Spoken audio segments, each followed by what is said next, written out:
Can you imagine this? So you played at Texas, Yep. and obviously playing football, but could you imagine an assistant coach paying a recruit and the head coach not knowing that he paid a recruit six figures? Not really. No, I don't think that's quite possible. Even with that, like the comment you just made, did a Rick Pitino or a head coach, does he say from the beginning, before it even starts, hey, if you do some, things behind the scenes here, don't even tell me. I don't even want to know. Let's just keep them separate. Well, you kind of know by saying that regardless. So, no, I don't think you can look at any top-notch coach at any level and think they're not aware of what their assistants are doing. How important do you think shoe companies are in all of college athletics? Oh, extremely. I think shoe companies, but more really across the board. I do think they take more or have more of a power stake in the basketball world. But I think two companies or two sets of people I look at that are more powerful in sports than I think people realize. One being agents, two being shoe apparel. That would be both of those that I just think are under the radar to the everyday fan. You don't realize how much power they have behind the scenes. The shoes, because of the money, the cash they can throw around, they can influence these kids and coaches, the kids at a young age. The agents, they control the inventory in a lot of the sports, and they can make deals to broker other deals, and they have a lot more power than I think people realize. Well, what people don't understand is we look at college athletes getting an agent, and I'm told high school athletes are already, or somebody, a third party is talking to an agent. Because especially if you're a basketball player, why are you waiting until you get out your freshman year, one and done? They already have an agent, or they're in the process of hiring an agent while they're still in high school. Yes, hands down, especially in basketball. You're right about that. Basketball is a sport that a lot of the times, because of the AAU world and all that, I played AAU basketball and was around some of those guys. Like, remember Troy Murphy, who played in the NBA, went to Notre Dame. I was on his AAU team. They got people hanging around them and all over them from a very young age. You're right. And none of them really play past sophomore year in college. So the agents make sure, they have a friend or they know somebody that knows him to keep in contact, to stay on the good side. Definitely happens. Football, not so much. Maybe every now and then if you got such a superstar that they thought, wow, this kid, like senior year in high school is special. Let's get our hooks into him his freshman year in college. Maybe, but that's rare. But you don't think someone like Leonard Fournette going into LSU would already have something lined up? I don't think so. No, Okay. I don't. No, I don't think it's as apparent in football just because of Or maybe after his freshman year, he maybe might. then you might have had people go, wait, this guy looks like a pro running back, looks kind of like a freak. I mean, this guy is a freak, first of all. Leonard Fournette, I just want everybody to appreciate it. I'm sorry to even change the subject, but like to me, when I watch him, he's Bo Jackson. He's really special. We have to remember he has no quarterback to help him. Yeah. It is literally like, hey, Leonard, there's 9 guys at the line of scrimmage. Here you go. Make something happen. But we had questions on Fournette. He had gained weight. He didn't play in the bowl game. He was better in the first part of his college career. Yeah, okay. So why did teams question and maybe miss out on that? Well, I don't think anybody questioned him once you turned on the film. Now, he had the ankles issue, right? I mean, LSU, I checked the rule books. They're allowed to have a good offense there every now and then. I mean, so it was all they don't him. have a great quarterback there. They have nothing. I mean, that used to like make me laugh when everybody would go, "Whoa, Les Miles beats 90% of the team or 90%." Yeah, well, he's the better team on the field 99.9% of the time. So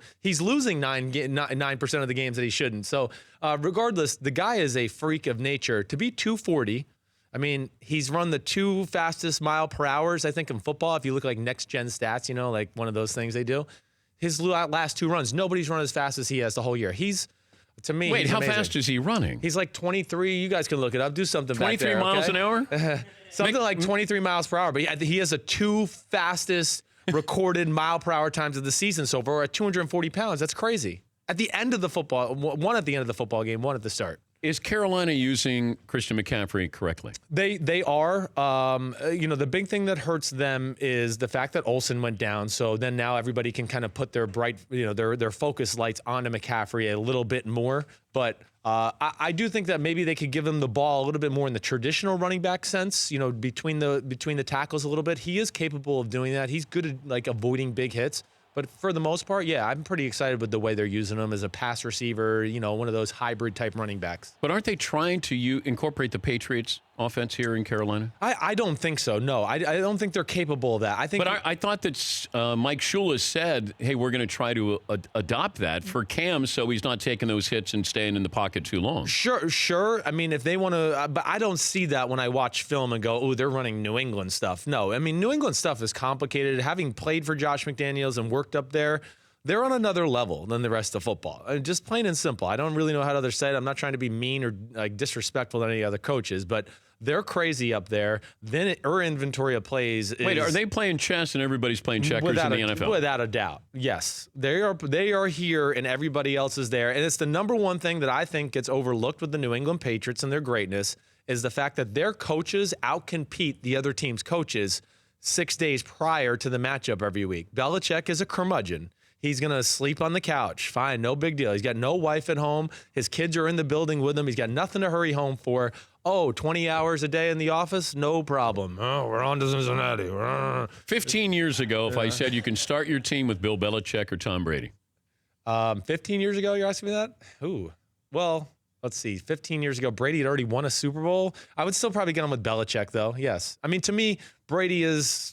I mean, hey, he's Tom Brady. I'm never... Belichick can't get injured, though. No, you're right. And Belichick, to me, is still the wheels of that place. I mean, 11-5 with Matt Castle.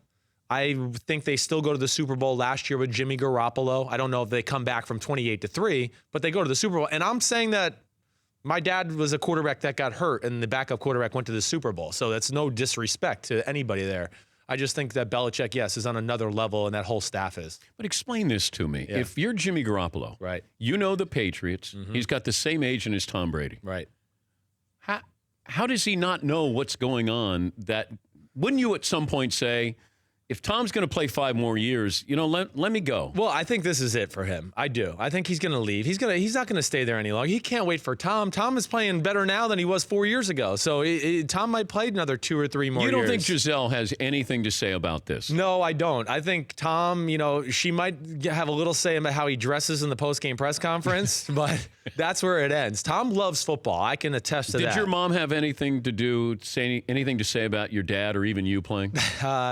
Yeah, my mom would yes. I mean, not my playing wise, but if I had too much. Health. No, she had no say in that. None. In fact, my dad, his last year here, he woke up one day for a game against the Cardinals in November in 1993, and he was sick as a dog. And my mom said to him, well, you better just go suck it up. And she happened to tell Steve Serby at the time, who was at the Daily News, well, what'd you tell him? And she goes, I told him to suck it up the next day. And he put it on the cover of the paper the next day. Would you tell your wife if you had a concussion? Yeah, I would. I would tell her, but I would also lie to the coaches and the medical staff if I thought I had a concussion. Because Drew Brees said he wouldn't tell his wife. Yeah, I would tell my wife. I don't know. I don't even. She might not even care. I don't even know. But wait, is there something She's going on? You're messed up already, Christopher. I don't know what else to say. How many concussions do you think you had? Okay, so I had some concussions outside of football because I was an idiot. I got hit by a car. I've done some dumb things in my life. Okay. Wait, how did you get hit by a car? Because I didn't look. I was racing a friend, and his driveway went across the street into my driveway, and I didn't look up and down, and I got a. Well, all my teeth here are fake, and I got, 60 stitches here, over 100 stitches in my face, at the age of 12. Yeah, I've had better days. So that was one concussion. But football-related, I never got, diagnosed. We said, you got a concussion. I definitely got my bell rung, and which this day and age means a concussion. Yeah. But I didn't even think anything of it. I'd probably say three times where I got up, and I was like, whoa, there's 3 Dan Patricks there for a second. Hold on. But I don't know if this concussion protocol is really working because it still feels like Luke Kuechly grabbed his shoulder. Right. Now, he's still in concussion protocol, and then they said he didn't have a concussion. Yes. That's like flu-like symptoms. It feels like he still had the flu, but he grabs his shoulder. Right. And I think that is just something that's ingrained in you is don't say, something's wrong with my head. Definitely. It's my shoulder. And of all the people in the NFL, it feels like we're waiting for that next one that could be the final one with Luke Kuechly. You're right. It's scary with Luke Kuechly. He's wearing that thing around his neck, right? Like the woodpecker thing that keeps the blood in his brain and all that. And when I watch him on film, I go, he doesn't ever hit with his head anymore. He really doesn't. He tackles people with his face more than not. But the concussion protocol thing, I'm with you. It's hard to justify.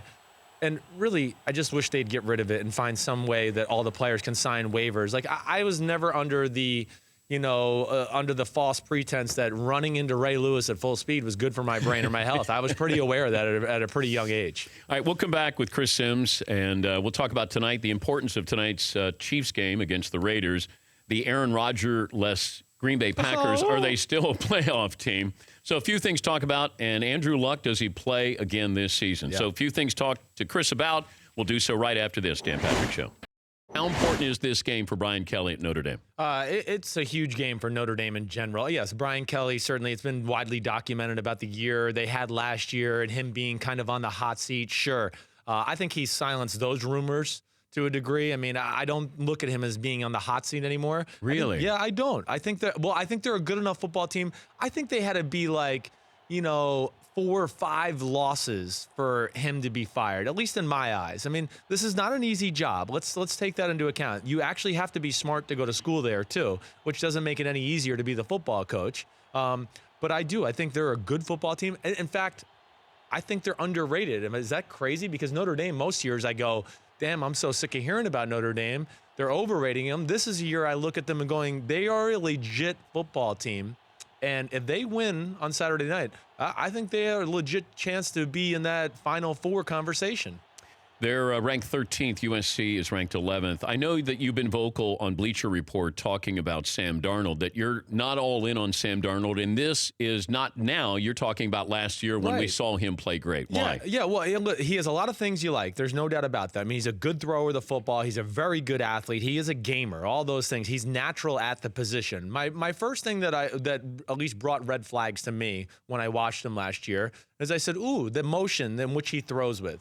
You can't show me any quarterbacks in the NFL or really a lot through history that have that motion that have been successful. It's a very long, Tim Tebow-ish type of motion, right? I'm not going to say it's Tim Tebow, and he throws the ball better than Tim Tebow. So I don't want that to be lost in this conversation, but it does worry me. And you've seen it this year a little bit. He has definitely lost control of the football at times. Forget the bad decision-making and some of that stuff, the fumbles, whatever it may be. I'm just talking about the purely from the physical standpoint. I'm not sold on it yet, and I think there's a lot of other good quarterbacks this year in this conversation. 2 times we got like, I'm sorry, I'm going to take a shot at your old network. Sports Center anchors determine the who's the number 1 pick. Sports Center told me that Matt Barkley was the number 1 pick for 2 years ago, and that didn't happen. So, I think it's still a lot to be evaluated and seen. Best quarterback in college football today is? The one.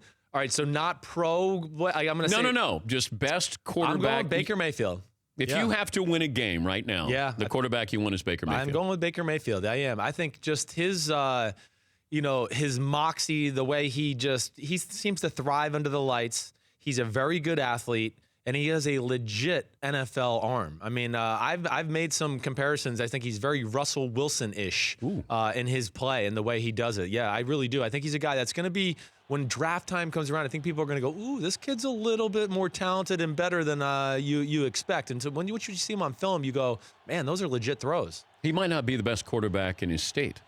You're right. He may not be, because Rudolph is legit. Now, Rudolph would probably be the guy right now I would probably give the edge to as the number 1 quarterback as far as the NFL is concerned. Yes, I mean, he's big. He has a big-time arm. He's a good athlete as well. He's a lot like the Josh Allen kid at Wyoming, and you and I were talking off air. I mean, I know people are trying to jump off the Josh Allen. No, I like it. I like it even more. I want to see you struggle. Yeah, you want to see you have to play without, let's say you throw the ball, 1 yard into the flat to Percy Harvin, and then he runs for 90 yards. Or Reggie Bush. Hey, I'm 5 for 5. I threw the ball 5 yards, and I haven't even made a throw yet. So you're right. There is something to be said about that. That's what was fun about evaluating Carson Wentz a few years ago at North Dakota State. They weren't just going to steamroll people every week, so you had to see him make some physical plays, which you're seeing now with the Eagles, and it's translating.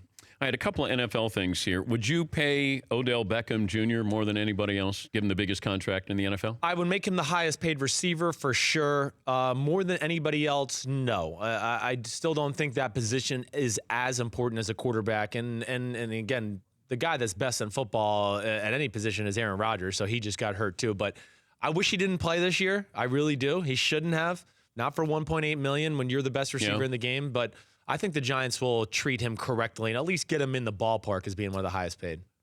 Should Eli Manning be back next year? Yes, one more year, I would say, would be appropriate. It is getting to that time. Let's say they have the 7th pick in the draft. Yes, okay. I still think... Would you take a quarterback? Yeah, I would certainly think about it. Everything I know, and I've said this on Pro Football Talk with Mike Florio and everything too, everything I know, the Giants wanted to trade and get Patrick Mahomes this year. They were very much in the conversation for trading up to get Patrick Mahomes. So that tells me that they're obviously thinking about life after Eli, and that's coming, and I'm sure they have their eye on a few of these guys in the draft. Are the Packers still a playoff team?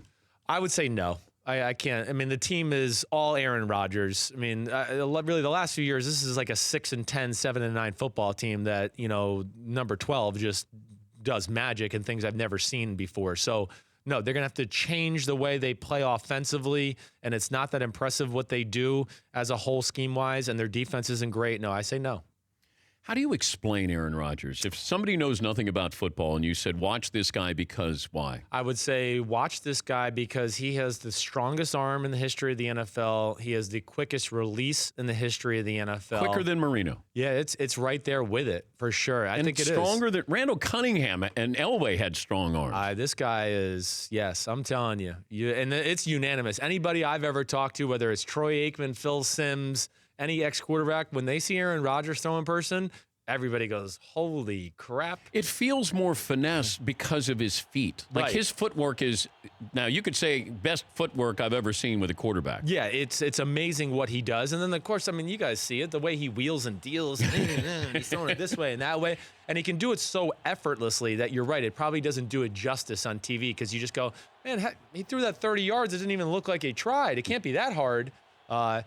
He's the greatest one-man band I've ever seen in the NFL. Just where I say, on a week-to-week basis, one guy has to play good or this team can't win, and he delivers almost always. The difference between Jared Goff this year and last year is what?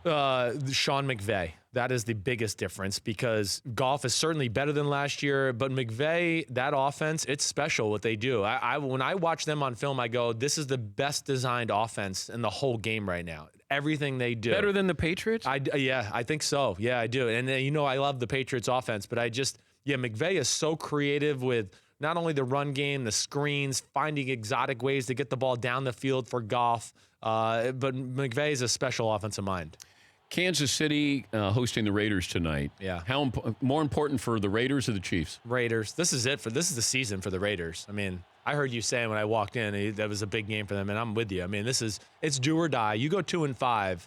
There's no way they're winning the division, and it's highly unlikely you're going to get a wild card berth. I don't see it happening. I don't know. I don't think they can win tonight. The only reason I would say I give them some chance is the Steelers and the Chiefs played the most physical game of football I've seen all year on Sunday. So maybe the Chiefs will be beat up, but the Raiders are built for their offense to take over. And that has not happened this year. I mean, it's the 30th ranked offense in football. Are you kidding me? With Derek Carr, that O-line, Amari Cooper, beast mode, Crabtree, Clive Walford, Cooks at tight end. There's no way. So that's really the issue with the Raiders. Explain to me how Ben Roethlisberger can have doubts in the offseason and express those. And I know that he can be a drama queen at times. Right. And he'll tell you things almost as if to set it up if he doesn't play well because, hey, I told you, I right. didn't know if I Maybe wanted to play. I don't got it anymore. Okay, you have the best quarterback, wide receiver, running back trio in football. Yeah. Right? Yeah. Why? I mean, the doubts and what went on with Antonio Brown here. Like, how did they get to this point in Pittsburgh?